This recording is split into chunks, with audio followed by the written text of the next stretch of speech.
not look like a mother that does not care about her child. Yes, I care about you.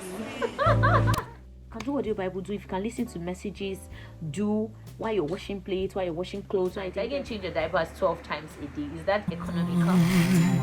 From that moment, I had been blessed. I live only. Hi everybody, today and welcome to today on YOMI&ANU channel. My name is Anu and my husband is Yomi, and on our channel we talk about dating, marriage, motherhood, like everything in between. Also guys, before I go straight into the video, I want to tell you guys that we have a giveaway coming up. Yes, at 4,000 subscribers we want to do a giveaway, so stay tuned for that. Yeah, I don't know whether I should be talking about it now, or don't worry, the video I'll have with my husband, we'll talk about it together. But we are already anticipating doing a giveaway for 4,000 subscribers.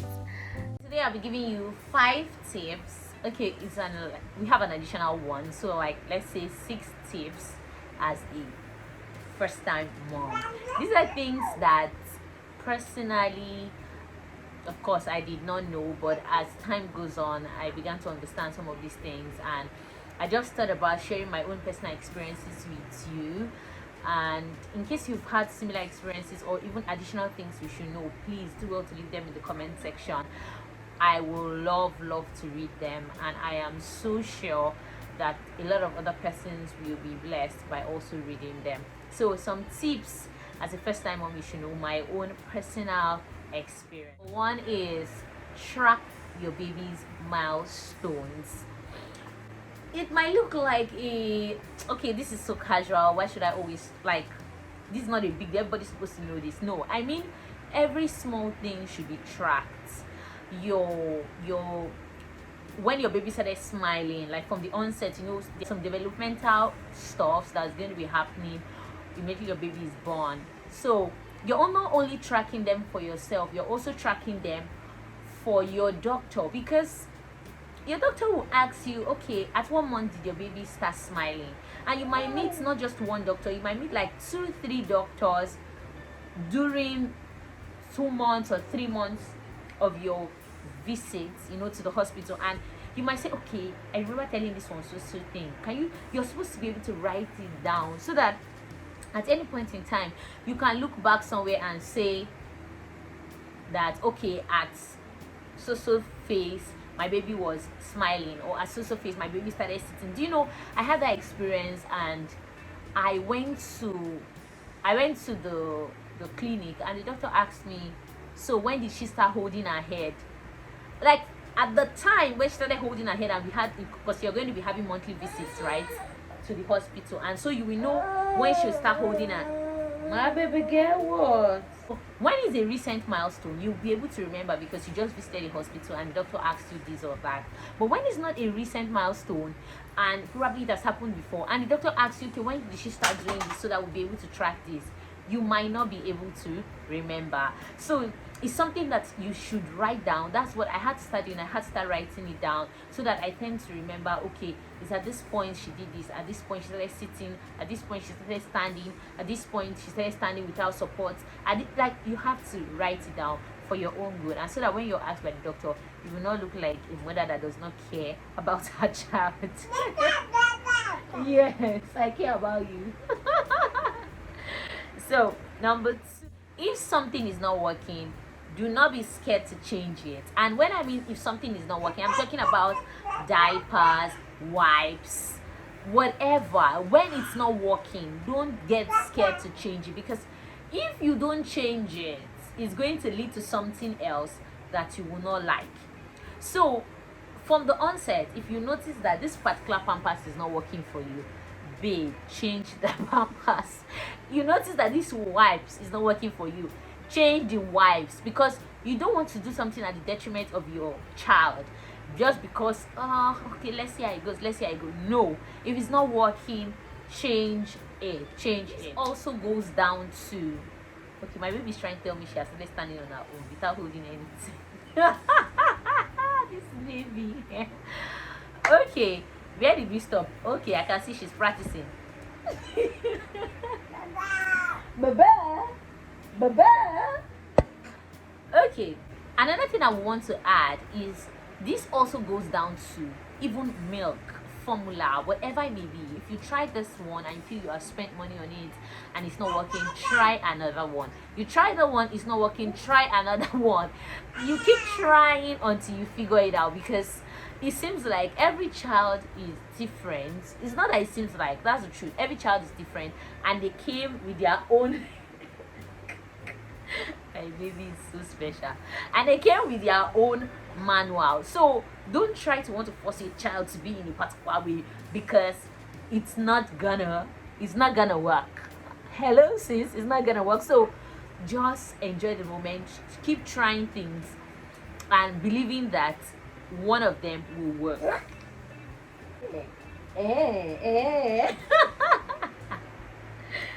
Okay, another thing I want to say concerning diaper rash, this is what I've noticed. There can be severe diaper rash, and there can just be like the moderate one, the one that comes when it's just heat and all that. You need to be up to your game in this. You need to know when do you have to just allow this baby without diapers, without pants, just allow them to work so that their body can receive enough air, so that area can receive enough air, so that you don't end up in a very bad situation. Now, sometimes diaper rash can be due to pampers. Probably the pampers you're using, or the diaper you're using, is not absorbing enough. And sometimes it could be that this child is teething and is defecating a lot or weeing a lot, and maybe you were changing your diapers every 2-3 hours, but now it seems like after you change it, another poo comes. After you change, another poo comes. That's when you should know that to avoid severe diaper rash, just allow that area to be exposed. Let air come in, let that place receive some aeration, so that you don't get to the point where you start treating severe diaper rash. This happened to me, and my baby was teething. Okay, when she brought out the first set of teeth, there was no issue. So when she was trying to bring out the second set of teeth, I was not understanding what was going on, but I noticed that she was pooing very often, and before we know what was happening, I don't want to say how many times I've had to start and post this video because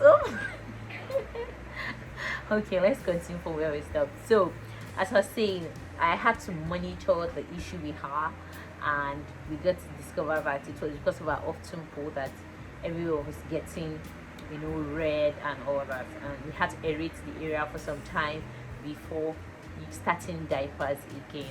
So you just need to monitor the situation, because even when you buy imported pampers, even when you're using it, if you're having that issue, your baby poos, you want to change it immediately. So imagine how maybe your baby is pooing up to 12 times. Are you going to change your diapers 12 times a day? Is that economical? Are you going to change your diapers 14 times a day? Is that economical?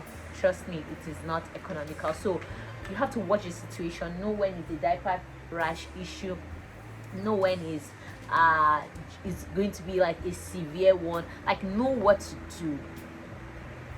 You want to do this video with me. Another thing is prevention is far better than cure when it comes to do with babies, or what I've seen. Just with my very tiny experience, prevention is better than cure. And this is what I mean. If you have a situation where you see a little reaction on your baby's body, and you've checked that reaction, the first day, second day is increasing instead of decreasing, start doing something about it. Don't wait until it becomes a full-blown issue before you start treating it, because if you wait till it's full-blown issue, then you have to start doing drugs, you have to start doing a lot of chemicals and all that on your baby. So treat the things when they are little. Check what's causing the reaction, check what's making your baby have one or two or whatever they are having, and try to work on it early, so that you don't get to a point where you have to start curing something that you would have easily prevented. Number 5 is you need to be a happy person for your child and your life and your family to contact the happiness from you, because as a mothers, we always have a lot going on with us. Either something is happening to this one, we have to cook, we have to wash, we have to do this, do that, do that. But let the joy just come, from within you. But you have this understanding that you love yourself, you love your child, you love your family, you're grateful to God that despite whatever is happening around you, God still has you covered. That alone is needed in order for your baby to feel that positive energy, because babies, they feel positive energy, they feel negative energy. So if you have any of all this, if you're feeling somehow, try as much as possible to encourage yourself in the Lord, so that you don't be in that loop of always grumpy, always angry, always filled with one thing or the other. Because Proverbs chapter 14 verse 1 says, every wise woman builded her home, but a foolish woman will pull it down with her own hands. Your vibes is the vibes your family need, you understand, to push, to move forward, to do everything. So as much as possible, set positive vibes, set happy vibes for your child and for your husband. Lastly, number 6, I said it's going to be a bonus stuff, because this is a channel where we always want to talk about our faith. We always want to talk about things that would draw us closer to the one that has made us who we are today. And that's why I want to add this number 6 tip, and it's take your work with God seriously. Even as things are getting overwhelming, do audio Bible, listen to messages, put it on YouTube. That I'm saying my own personal experience. Everything I'm sharing here is what I've been doing lately that is still, I feel is still keeping me going. I feel that it's still keeping me put together, that I can come and share with you. So me personally, I'm going to advise, if it's for you to do, I do audio Bibles nowadays, because like you hold a book, your baby's dragging it, you're breastfeeding, you're putting now I use more of my phone, I do audio Bible. I'm not saying this is going to take away the place of those main things, but I'm saying that instead of not doing anything at all, look for a way to make your life easy by using digital means to make your life much easier. So you can do audio Bible, if you can listen to messages, do while you're washing plates, while you're washing clothes, while you're taking care of the baby, listen to this. It will touch your life, and it will also touch the life even of your little one while you are doing this. So these are just a few things I have to say in this video. If you have not subscribed, please do well to subscribe. If you haven't liked, please do well to like this video. Until I see you in the next one. Bye.